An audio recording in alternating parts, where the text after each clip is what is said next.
Um, Now for your listening pleasure is Thomas Crowe. Welcome, Thomas. I'm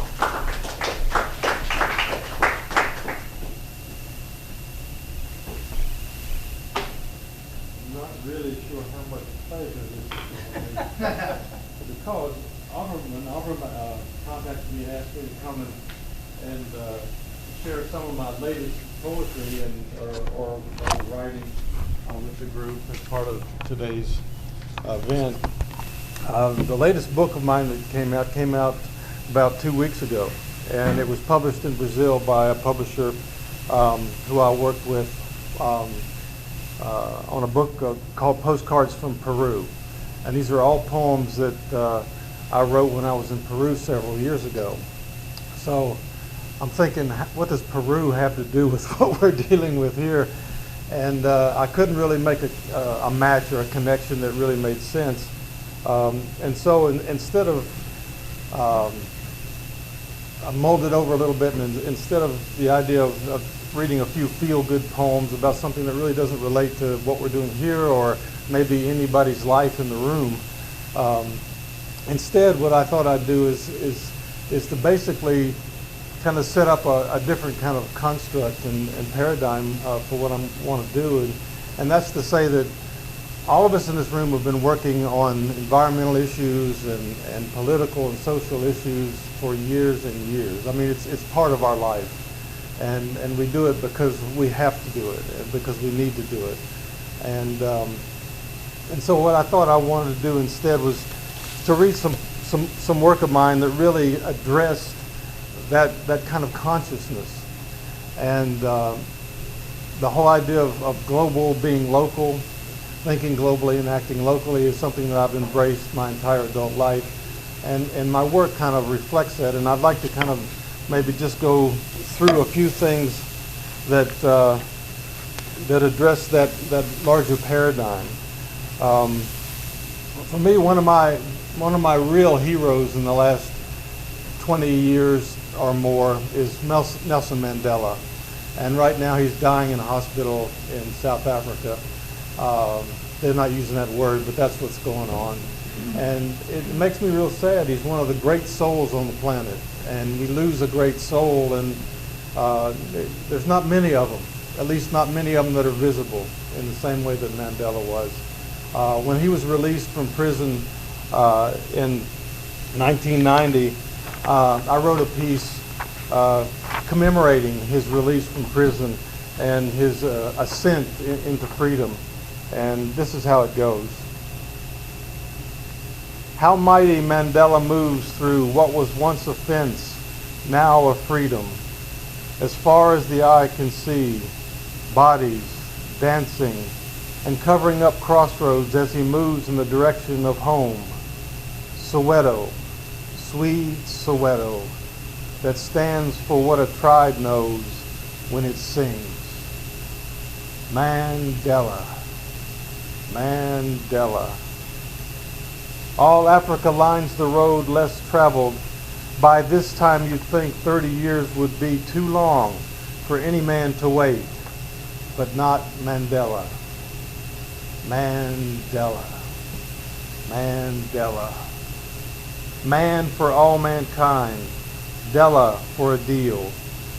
For one man, one vote, even for a Messiah who walks through the curtain of pain onto the stage of prophecy, like the last spark for the first fire of a new age, like the walk down from Sinai into the limelight, out of the cold. And I wrote that poem, and we performed it the first time with my friend Eugene Friesen and Paul Sullivan, who are members of the Paul Winter Consort. We performed it in Nashville, actually, at Jubilee back in 1990. So, good old Mandela. He's really raised the bar for the whole planet, and I hope it's had the desired effect. Last week, I got a hold of a Sunday New York Times newspaper, and right on the front page there was this huge photograph of this guy in China bending down in a pile of rubble searching for something. And in the background, there's these huge high-rise buildings, just hundreds of them. And the headline was China embarking on vast program of urbanization. The goal, economic growth. And then it had a subtitle, a 12-year plan requires moving 250 million rural residents. And there's a paragraph down in the piece that says the government, often by fiat, is replacing small rural homes and high-rises, paving over vast swaths of farmland and drastically altering the lives of rural dwellers. So large is the scale that the number of brand new Chinese city dwellers will approach the total urban population of the United States in a country already bursting with megacities. I mean, I couldn't believe it. They're replacing 250 million farmers, and they're building ghettos, basically high-rise ghettos, to house these people for the sole purpose of creating a consumer society, of enhancing a consumer society. They're thinking that these people living in these high-rise ghettos are going to spend a whole lot of money on stuff, you know, and their economy is going to boom. Well, what are these people going to eat? There's billions of people in China, and they're displacing the farmers into these so-called cities with hardly any money. They're giving them like $10,000 after they've moved them. What are they going to do? They won't be able to buy stuff. And meanwhile, China's going to starve to death. It's one of the stupidest things I've ever heard in my life. Yeah, you can pass it around if you like. They've been farming that land for centuries. Yeah. I saw an excavator on TV the other week, and they're having a real estate bust. And a lot of those high-rises are just sitting empty because the people can't afford them. Yeah. So they're just sitting there, and whole developments are going bust because yeah, this whole idea of consumerism and capitalism is like a virus that's going wild across the planet now. And now China's into it, and that's really scary. So what it did is it sent me back to some years to a piece that I wrote for my band. It was a long spoken word piece for my band, the Boat Rockers, and it's called Overpopulation. And I've been reading up again, going back to some of that research and reading up on the whole issue of overpopulation. And I thought then, which we're talking at least 15 years ago, I wrote this piece. I thought then, and I think even more so now, that the real problem on the planet is overpopulation. Air pollution, you know, all the things that we're dealing with here with the canary collisions are just symptoms of the real problem, which is overpopulation. And nobody wants to talk about it or deal with it. So here's a little bit of overpopulation. I hear it coming. I hear the sound of the trains rolling into town, into the station, into the aurora borealis of the dark. I can hear it coming like thunder through a pouring rain, like the whip of hell transmuted to the sound of 1 trillion feet, the goose step of sex searching for heat, the hot breath of 300,000 more bodies a day. All aboard! Coming from the dining rooms of the rich, coming from the ghettos of the poorer than poor, coming from the mouth of Thomas Malthus, coming from the Horn of Africa and the burning rainforests of Brazil, from the streets of Harlem and Calcutta, from the hills of Honduras and the city of Ho Chi Minh, from the ash of Eastern Europe and the fish boats of Vietnam, from the freeways of Los Angeles and the sandstorms of Cairo, coming at 300,000 a day, coming 100 million a year. All aboard? At 250 million at the time of Christ, at 500 million when Columbus reached the New World, at 1 billion by the Declaration of Independence, at 2 billion by the time of the bomb, at 5 billion with New World Order of Reagan and Bush, coming.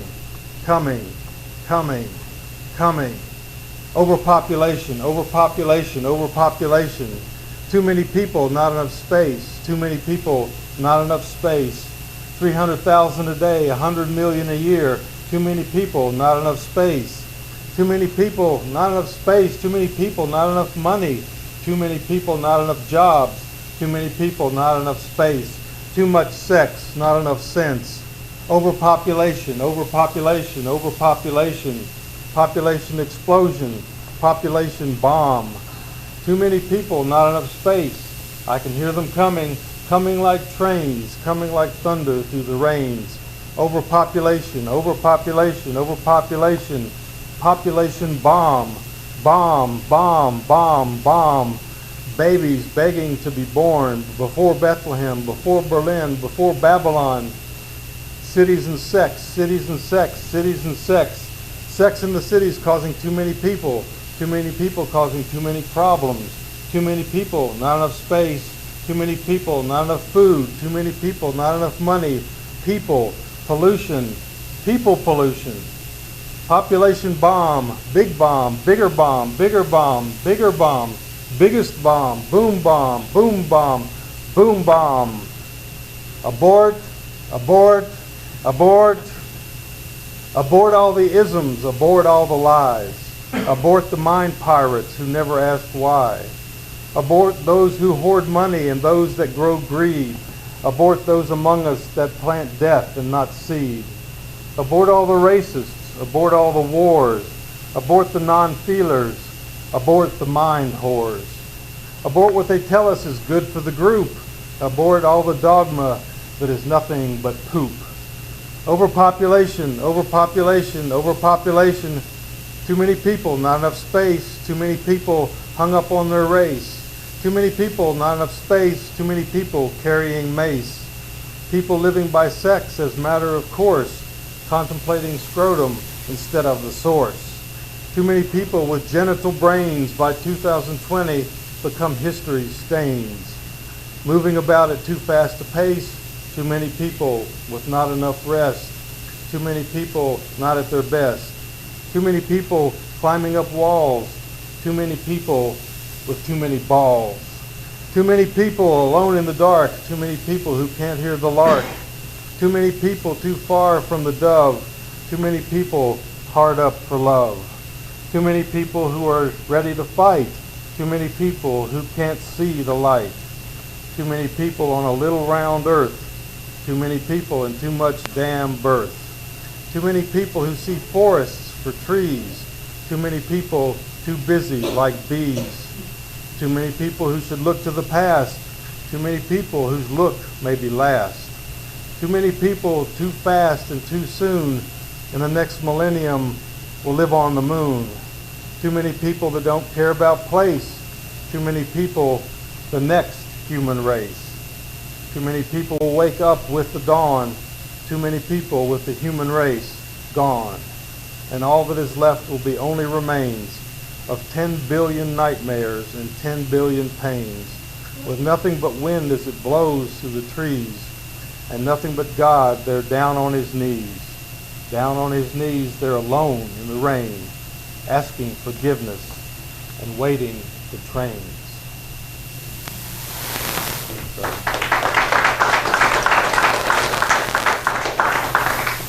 So, what is the antidote? There's I have a lot of ideas about that, but they're all political, and we won't go there. But the antidote is really consciousness, and the purveyor of consciousness. And the only thing that I could come up with in terms of the resolution of a lot of the problems that we're facing locally and globally is beauty. I mean, I wrote an essay about it. It was published in Smoky Mountain News, and it's all about the proliferation of beauty. Everything you do, everywhere you go, just absolutely flood the world in every market with beauty. And that translates into a lot of different ways and a lot of different kinds of action. And I've heard a lot of stories of people telling me their own stories about how beauty has worked to change lives and change communities, change movements. And I believe it. I think that if all of us, get involved in some project to make the world a more beautiful place and whatever our skills are, our personal skills or interests, that gradually and then not so gradually, the world might change to where it needs to go. It's the only solution that I have. It's kind of an esoteric one, but I believe that it's possible. So I wrote a piece. I have a friend of mine, Joey Harjo, who's a Native American poet, and I had a dream one night a few 3 or 4 years ago, and this refrain kept coming back to me over and over again. It was, "May it continue, may it continue." And Joy was in the dream, and she's always talking about animals and the balance of nature and the human place in the larger scheme of things. And I woke up and I started, with this "May it continue" refrain going through my head, and this poem came out. And it's really a celebration of life on the planet. May the brown earth and the green leaves thrive in color and in grace. May it continue. May the clear air and the cumulocirrus clouds be there in the sky and in each breath always. May it continue. May the water made of sweet minerals and salt in small streams and large rivers flow forever and forever flow to the seas. May it continue. May the sun shine warm and bright and the moon give light at night, shining from shook foil. May it continue. May the beautiful birds of Hawaii and the luminous parrots of Peru fly far and fast, and may their number grow. May it continue. May the deer and the elk, the antelope and the ibis move and migrate, leap and lope across plain and wooded plateau. May it continue. May the whale and the dolphin and the manatee swim deep in dark oceans and lagoons and sing. May it continue. May elephants forever in families roam trunk to tail, trumpeting bliss. May it continue. May waves of warm frost linger in bush and blaze that puts fire in the peat of loam, and let lick cry from ripe vine. May it continue. May the rose climb through the cold murmur of morning dirt. May dark mulch coax tendrils from sleep. May it continue. And may wild words come flying on green coils, and may juice and rock rustle with blue moss in the sound of song. May it continue. And may it continue.